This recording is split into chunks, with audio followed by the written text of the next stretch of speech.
क्या हार में क्या जीत में किंचित नहीं भयभीत में कर्तव्य पथ पर जो भी मिला यह भी सही वो भी सही वरदान नहीं मांगूंगा हो कुछ पर हार नहीं मानूंगा। हेलो, वेलकम भाई और बहनों, आप सभी को मेरी नमस्कार। मेरा नाम हिमांशु शर्मा है। आप सभी का मैं तहे दिल से वेलकम करता हूँ, स्वागत करता हूँ। तो बताइए कैसे हैं आप सब। उम्मीद है अच्छे ही होंगे। क्यों अच्छे नहीं है? किसका इंतजार कर रहे हो भाई? कोई मुहूर्त नहीं निकलेगा? कोई आ नहीं रहा है? भाई कम से कम आपको खुद ही उठना पड़ेगा, खुद मेहनत करनी पड़ेगी। कम से कम माँ बाप से क्या हुआ, वादा तो याद होगा कि ऑफिसर बनना है, आपको आईएएस बनना है। उनकी, माँ बाप की जो बात है, उनकी जो शक्ल है कि कैसे वो आपकी फीस दे रहे हैं, पढ़ा रहे हैं, ये तो आपको याद होगा। और आप कर रहे हैं यहाँ इंतजार है।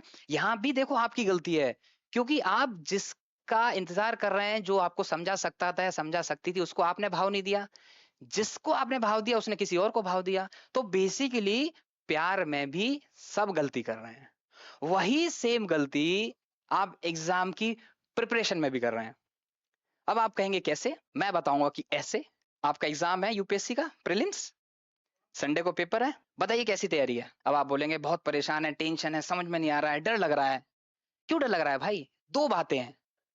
अगर आपने तैयारी की, पूरे साल पढ़ाई की, तो डरने की जरूरत नहीं है, आपका सिलेक्शन होगा। अगर तैयारी नहीं की तो भी डरने की जरूरत नहीं है, कुछ नहीं हो रहा, एक महीने में कोई झंडे नहीं गाड़ सकता। देखो जरूरत है आपको स्मार्ट तरीके की। पूरा सिलेबस नहीं करना है। यूपीएससी चाहता है कि फंस जाओ आप सिलेबस करने में। स्मार्ट तरीका अपनाइए, मिनिमम इनपुट में मैक्सिमम आउटपुट करना है। अब बात समझ रहे हैं? इस टाइम आप किसी से भी पूछेंगे कि कैसी तैयारी है, शायद ही कोई होगा जो कहेगा कि बहुत अच्छी तैयारी है। उसको भी दोबारा पूछेंगे ना तो वो भी सहम जाएगा कि यार मैंने कुछ ज्यादा तो नहीं बोल दिया। ये है बात, समझ रहे हैं आप? क्योंकि सिलेबस ही बहुत बड़ा है। यूपीएससी का सिलेबस एक गठरी की तरह मैं मानता हूं कि गठरी का कपड़ा तो लिमिटेड है, बट सामान बहुत ज्यादा है। आप एक कोने से पकड़ने की कोशिश करते हैं, संभालते हैं, दूसरी तरह से सामान निकल जाता है। आप ऐसे समझिए कि आप 2024 का करंट अफेयर करने वाले हैं, अब 23 वाला करंट अफेयर आप भूल गए। बट आपको घबराना नहीं है। जो करंट अफेयर आपने पढ़ रखा है, तो जब उससे रिलेटेड चीजें देखोगे तो आपको वो वर्ड्स याद आ जाएंगे। ठीक है, इसलिए आपको टेंशन लेने की जरूरत नहीं है, परेशान होने की जरूरत नहीं है। चिल करो, कॉन्फिडेंस रखो अपने अंदर कि मेरा इस बार क्लियर होगा। इस बार सिलेक्शन मेरा फाइनल है, मेरी सीट फाइनल है। मैं इस बार लवासना जा रहा हूं या जा रही हूं। बात समझ में आई आपको? बिल्कुल चिल करो, एकदम मस्त रहो। अपना मेंटली, इमोशनली और फिजिकली फिट रखो। क्योंकि अब कोई टेंशन लेने की जरूरत नहीं, परेशान होने की जरूरत नहीं है। अपने आप को मोटिवेट करो, खुद से बोलो कि मेरी अच्छी तैयारी है, मेरा अच्छा पेपर होगा। अपने दिल को, अपने को समझाते रहो, बार बार बोलते रहो। दिल तो बच्चा है ना जी, समझ लेगा ना। तो ऐसे ही आपको खुद को समझाना है। नया बिल्कुल मत पढ़ो, प्रेशर बिल्कुल मत लो, चिल करो। क्योंकि जितना आप चिल रहेंगे, जितना शांत रहेंगे, आप देखेंगे कॉमन सेंस से भी आपके क्वेश्चंस काफी सॉल्व हो जाएंगे। आज की शाम को मौज मस्ती के नाम कीजिए, आराम से रहिए। देखिए, आज शाम को 11 बजे तक आप सो जाइए, 11 से 12 के बीच सो जाइए। बढ़िया हेल्दी खाना खाइए और सुबह जगिए 5 से 6 बजे।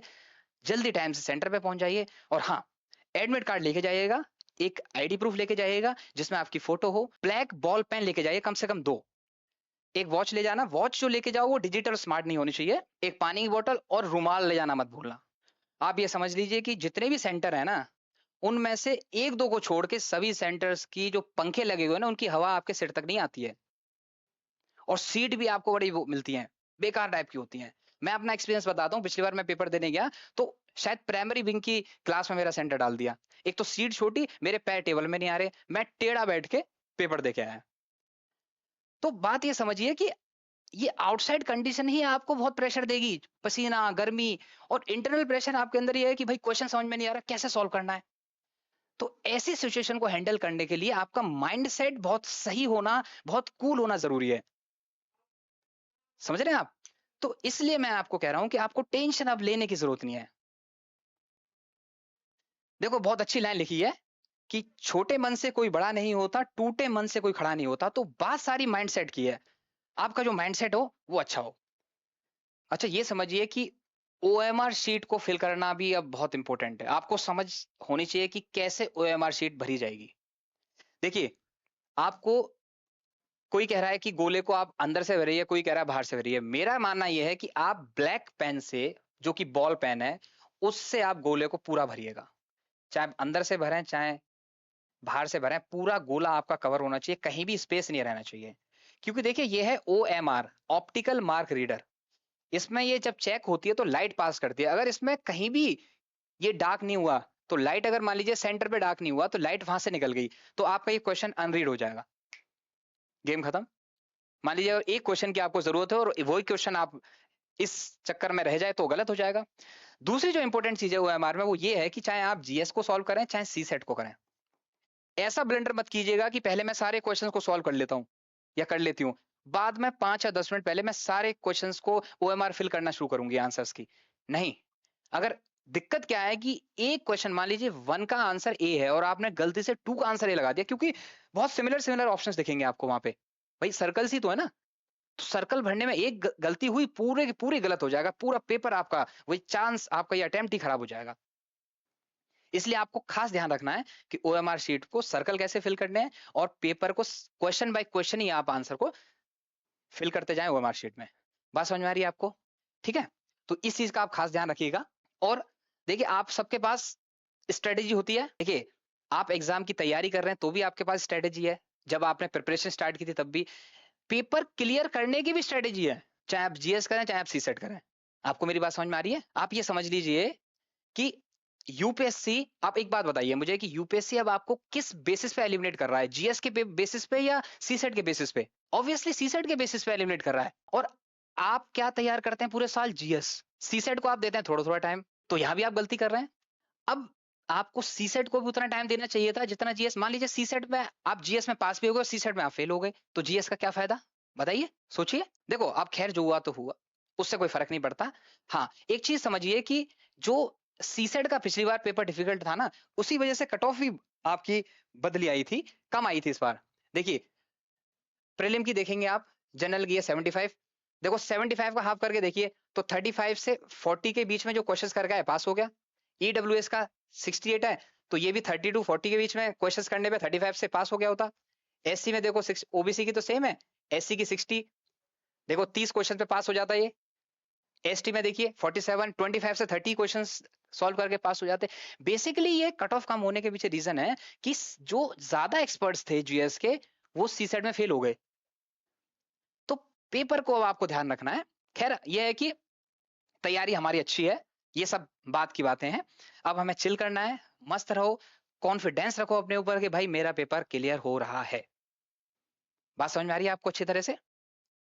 देखो मैं आपको जीएस पेपर के बारे में बता देता हूँ कि जैसे जीएस 1 पेपर है आपका, geography, history, polity, economy, science tech, ये सारे आपके पास सब्जेक्ट हैं उसमें।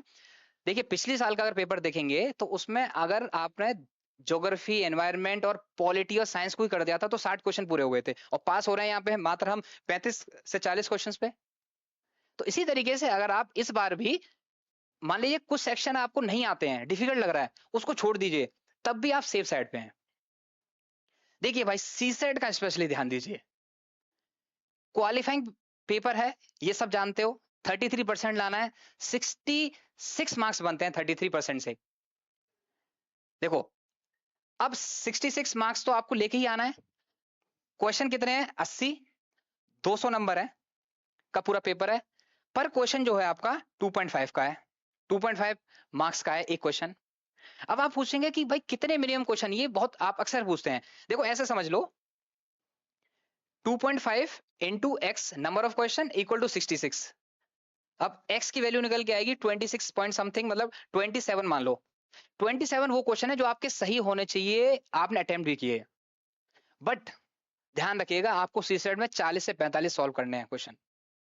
40 भी अगर आप करेंगे ना तब भी आप सेफ साइड में। देखिए 40 करते हो तो 10 गलत नहीं होना चाहिए, 10 से कम ही गलत हो।